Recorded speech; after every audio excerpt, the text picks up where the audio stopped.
Okay, everyone, time to wrap up the market this week with myself, Michael Nauss from StatsEdgeTrading.com.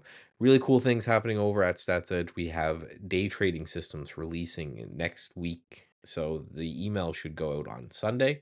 So if you're not signed up for the free email list, go to StatsEdgeTrading.com. You can sign up for that. Send over the back tests, send over what we're looking for, a whole video that I just recorded talking about them. And as always, for you swing traders, which is mainly myself, as soon as the market closes, I'll be running all the systems and going from there. So now that I'm done those day trading systems, I can move back to refining and building more of the swing trading systems, which is fantastic. Even though they've been doing great in this market, it's finally feeling like a normal market to trade. So I probably just jinxed the whole world by saying that. So I'm sorry, but what do I mean by a more normal market to trade?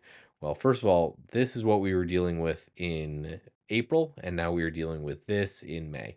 Now, even though it's up all the time, which obviously is a long swing trader, I'm very happy about. It's doing so in a more rational fashion. And I did a video this week on the channel on Wednesday. You can go check that out for a more detailed explanation. But essentially, what I think is happening in the market right now is that there's a lot of people caught off guard on the speed of this bounce. And that creates this FOMO in which they are missing out as the market just marches towards new high after new high.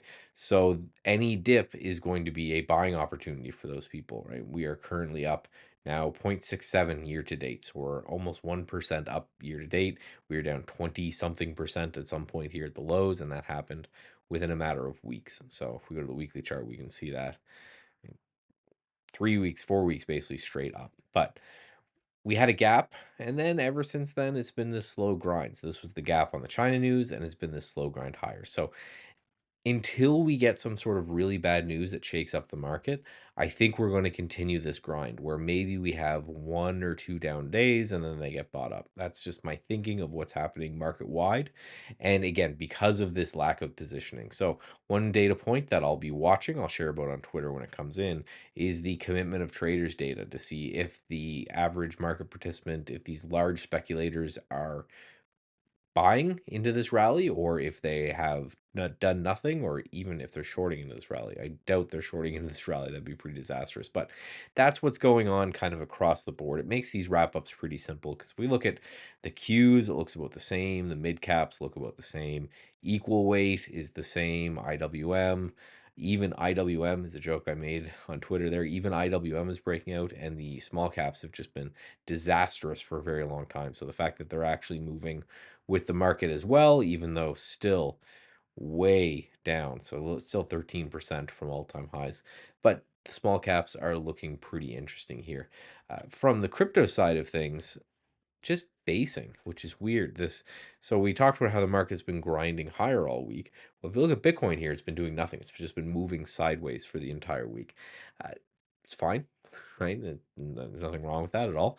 But yeah, we're looks like we're consolidating here. So you could draw this even as a pennant or a flag or whatever you want to talk about. But where this is getting taken place is great because you're getting this kind of consolidation of action right below all-time highs on Bitcoin.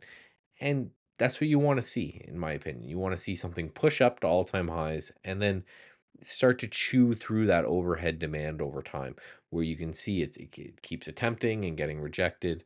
Kind of reminds me of what's happening in this area right here, right below all-time highs on Bitcoin last time. And then we shot up like 40% from there. So 40 that same move on Bitcoin would be pretty substantial. I wanted to talk a little bit about gold because it looks like it's finally starting to pull back a little bit. This is the 50-day moving average. Looks like we're resting on that, but we are starting to get a little bit of a pullback here on gold as a bit of the certainty is added back to the market. And we're seeing the same thing on the dollar. This chart, again, to me is just hilarious because you had this really cleverly defined range. We break above it and then crash back down. Then we break below it and we pop back up. So anyone who's been trying to trade the breakout of this range on either direction has had a really, really hard time.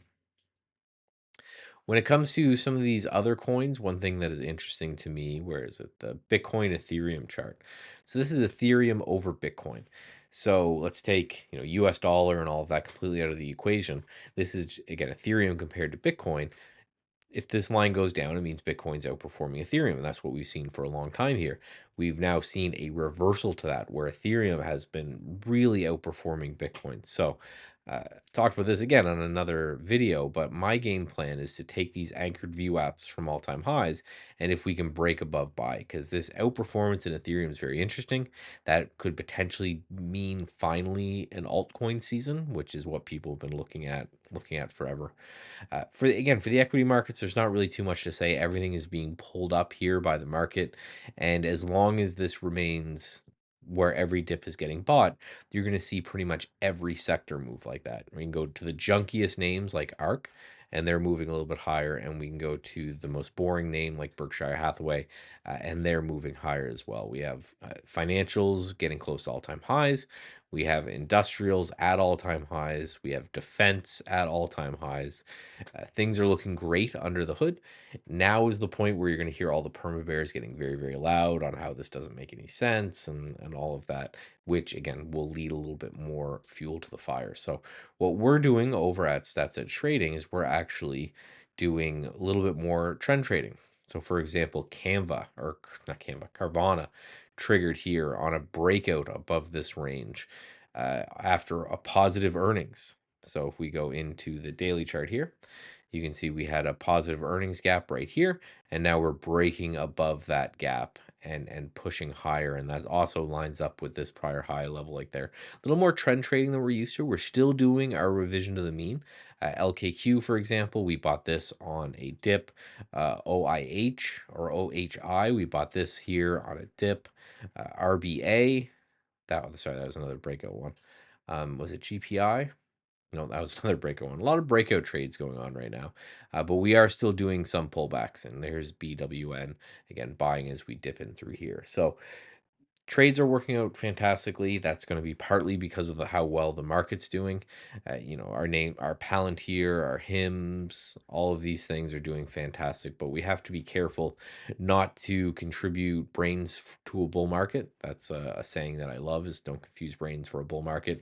Right now, it's one of those times that if you're looking at your portfolio and you are not up money, you really need to rethink the way that you're trading. And that's not intended to be rude at all. It's just to say the market has gone up substantially in pretty much a straight line. So if you're not able to participate in those, it means the plans that you have are just not working out for you.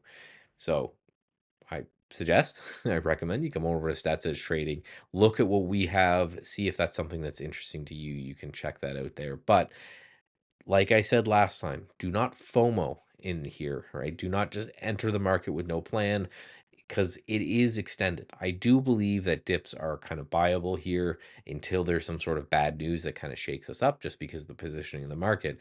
But it would be horrible if you miss a 25% plus rally and then you just kind of FOMO in out of frustration, and then that's when the market would top, because as we know, with just the way the market works with karma, it would probably end up being a top. So be very, very careful there.